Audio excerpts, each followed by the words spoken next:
morning, students. We are doing the second part of the nervous system for class 8th. Now, our nervous system helps us to know about what is happening around us. It tells us through the sense organs whether it is cool outside or hot. Okay, whatever happens around us, we come to know through our nervous system.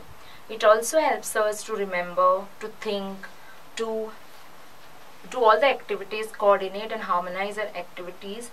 That is, to hold a book while reading or to eat from a plate. All these activities are controlled by the nervous system. It also regulates involuntary actions without our control, or like breathing or respiration, which we don't even think about it, but it is happening because of the nervous system.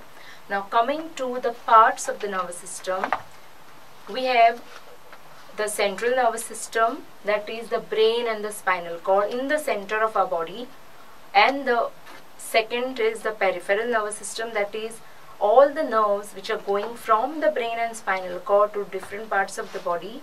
And third we have is autonomous or autonomic nervous system, that is all the involuntary actions which are happening without our thinking. So first we are doing the central nervous system. It is made up of two main parts, the brain and the spinal cord. The brain is protected by a bony cover or the skull or the cranium, and the spinal cord is also protected by the vertebral column or the spinal cord. Spinal cord is protected by the vertebral column or the backbone. Now, the brain is further divided into three main parts. Okay, that is the biggest part is the cerebrum, and a smaller part behind the cerebrum is the cerebellum, and then is here the medulla oblongata. Now, the brain is well protected by the cranium, and also there are three meninges or membranes which protect the brain when we fall or jog or run. There is all the time jerks, so it protects us from all these. There is also cerebrospinal fluid around the brain which protects it from the, it helps as a shock absorber. Now this is continuous, the membranes and the cerebrospinal fluid is also protecting the spinal cord. So it starts from the brain and also protects the spinal cord till the end of the backbone. Now the brain, the main part is cerebrum, the largest part. It is the seat of intelligence, thinking, remembering, then willpower, controls all our emotions. All these things are happening because of the cerebrum. The cerebrum is divided into two sides, the right hemisphere and the left hemisphere. So the right side of the brain, that is cerebrum, will control all the activities on the left side of the body. Similarly, the left side of the brain will control the right side activities of the body. Now, coming to, if you take a section, a part of the brain here, outside is the cortex and inner is the medulla. So inner it is hollow and outside is thick. There are all the neurons are located here. About 9 billion neurons are in the brain, and the largest part of the brain is the cerebrum. So more of them are here. 9 billion neurons are in the cerebrum itself. Now there is link between the right side of the brain and the left side of the brain, and also this hemispheres, that is cerebral hemispheres, both are connected. Now coming to the second part of the brain, that is the cerebellum. This cerebellum is smaller in size, but it is also controlling the main functions, that is coordination on both the sides of the body while walking. When this legs goes out, up, this hand will come out, go out. So there's coordination while walking, running, jumping. And the main one more thing is it controls the activity like balancing our body while walking. It's we walk upright properly. So sometimes when a person takes alcohol, what happens is that affects the cerebellum. So because of that, a person is wobbling while walking and cannot walk properly. Now this brain, if you come to see inside, there are the neurons which we have learned last time. So the neurons have two parts. One is the axons and one is the cytons. So what happens in the brain? The outside part is white in color. Outside part is grey in color because the cytons or axons are there, and inner part is white in color because there are the axons which are covered by the myelin sheath, which gives a white color. Okay, so you have to just remember the white part is because of the axons, and the grey part is because outside grey part of the brain is because of the cytons or the cell bodies. Okay, so they are both important because they are the whole brain is filled with neurons. Now one important thing is neurons are the only cells in the body which are unique because they cannot undergo cell division. If they are damaged or some of them die, new ones will not be formed. The damaged ones sometimes can repair on their own and a person can become alright. But if they are totally in bad shape, the person will not get more neurons. More neurons will not replace like our skin cells or bone cells. These cells will not be capable of cell division. Now coming to cerebellum, the cerebrum actually decides, or the ideas develop in the cerebrum, and the cerebellum makes it work. For example, if there is an idea, I want to walk, okay, from here to there, then the cerebellum will be helping our muscles to work, to act.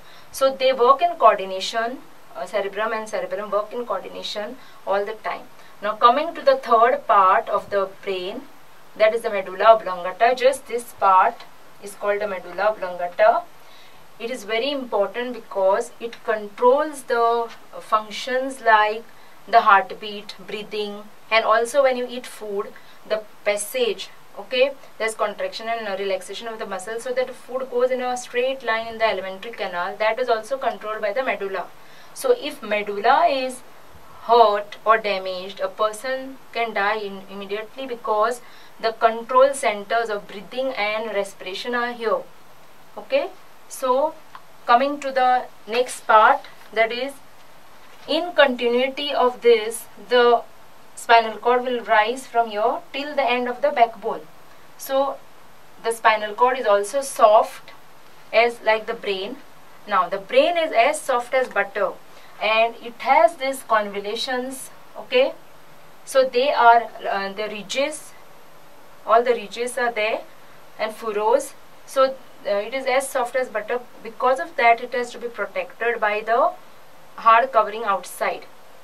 Now in a baby, what happens is a little part here of the skull is open for some time, like 1 year. By 1 year it gets closed, okay. So here actually the skin and the brain are in contact with each other.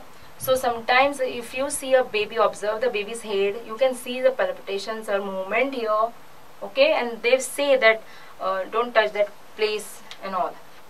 Now the spinal cord is also protected by the 3 meninges and the cerebrospinal fluid, and in the spinal cord, if you take a cross section, the arrangement of the grey and the white matter is opposite. Now we know that in the brain, outside is the grey matter and inside is the white matter. Now in the spinal cord, if you take a cross section, it is opposite. So you can remember one, then you can, the other one will be the opposite. So what happens here in the spinal cord, if you take a transverse section, inside there is a H shape or butterfly shape inside, that is the grey matter. Okay, here the grey matter is outside, in the spinal cord it is inside, and it is H shape or butterfly shape, and outside is the white matter in the spinal cord. So exactly opposite to the brain inside how it is.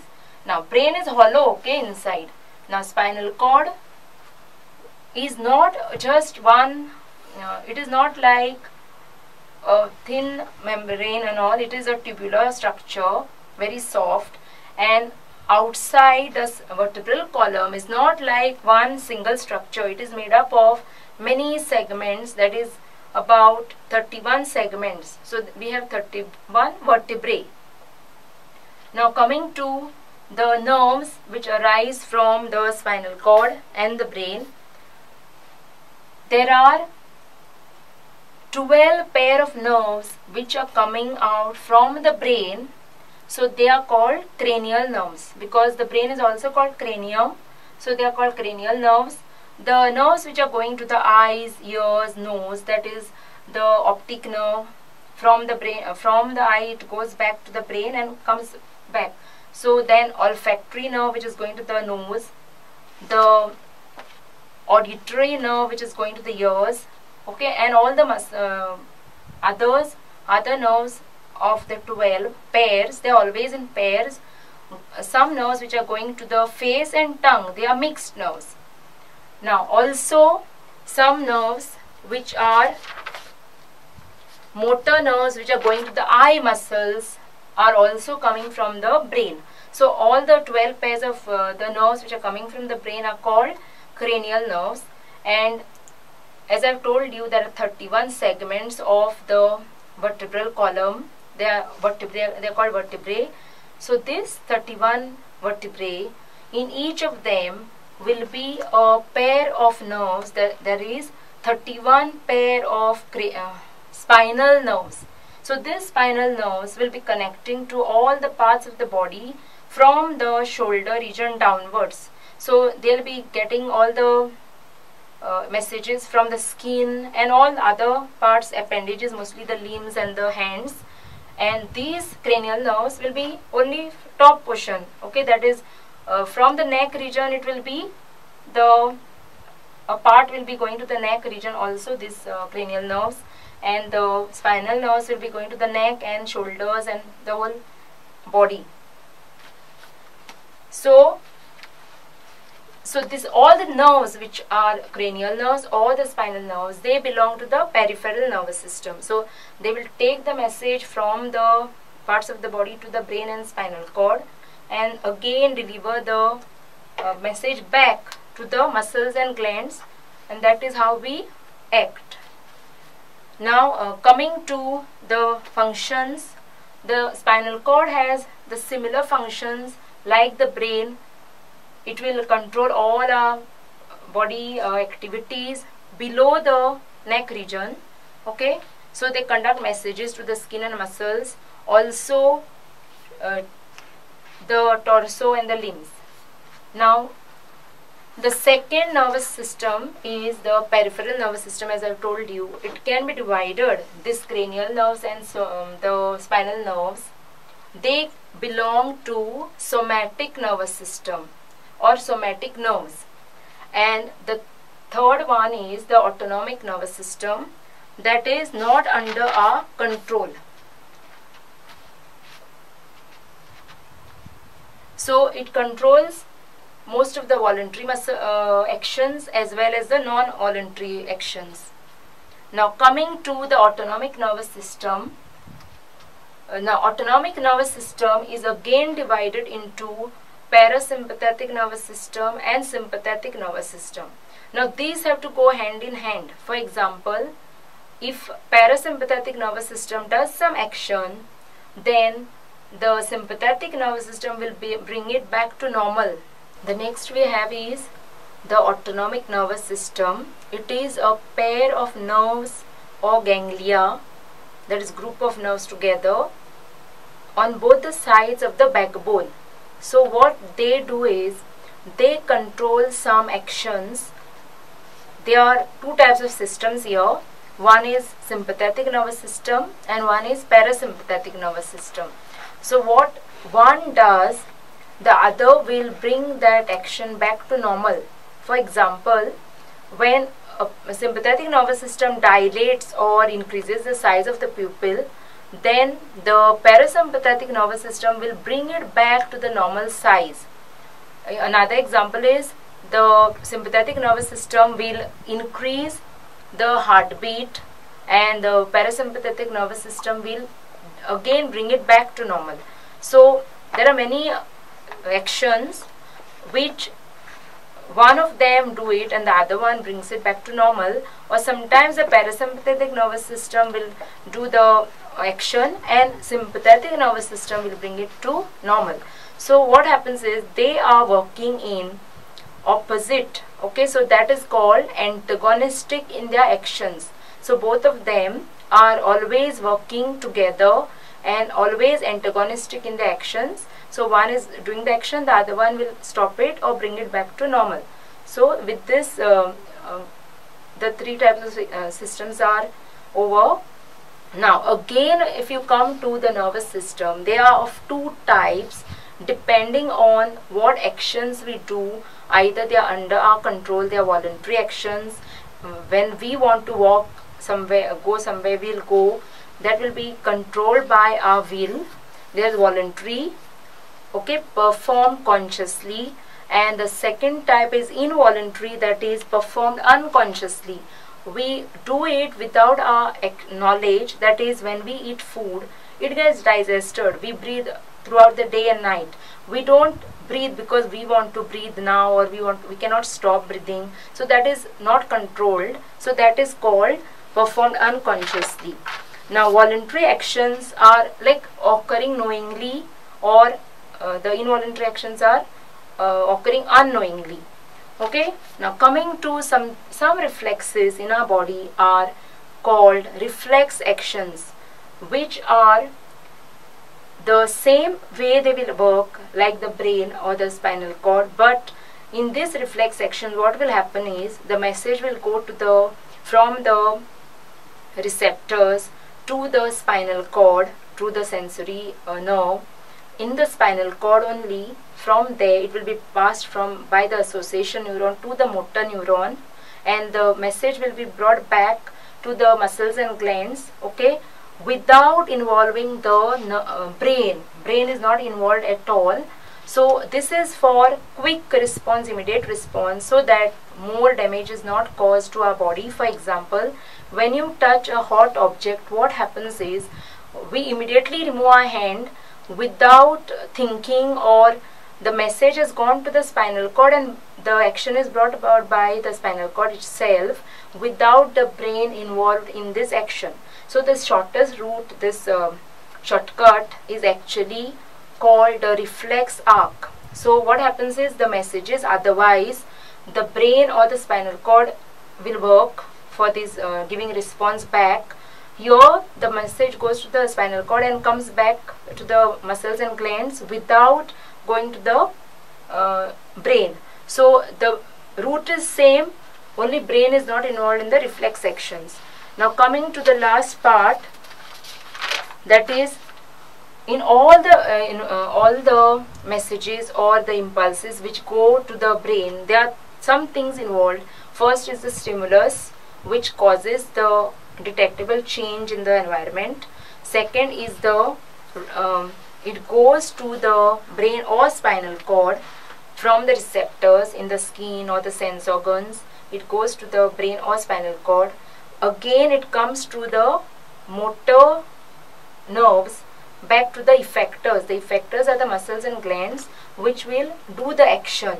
So with this we are finishing the lesson.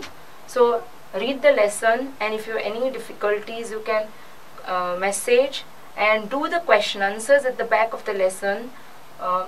Some on the textbook where space is provided and others on the notebook. Thank you.